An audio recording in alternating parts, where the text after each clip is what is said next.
This came after Meghan suggested her marriage to Prince Harry sparked scenes of joy in South Africa, similar to the 1990 release of anti-apartheid campaigner Nelson Mandela from prison.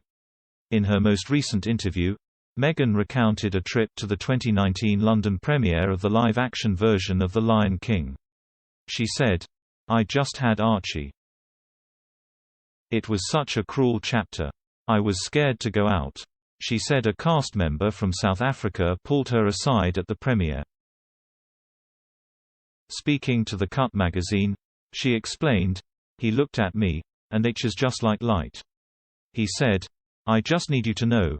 When you married into this family, we rejoiced in the streets the same we did when Mandela was freed from prison.'"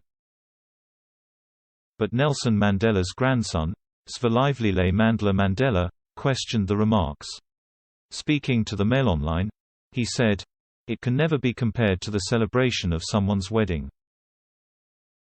Madiba's celebration was based on overcoming 350 years of colonialism with 60 years of a brutal apartheid regime in South Africa. So it cannot be equated to as the same. He added, "Every day there are people who want to be Nelson Mandela, either comparing themselves with him or wanting to emulate him.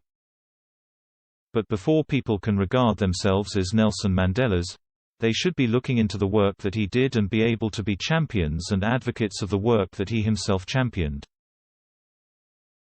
Reacting to Mr. Mandela's comments, commentator Niall Gardiner described it as another PR catastrophe for Meghan Markle.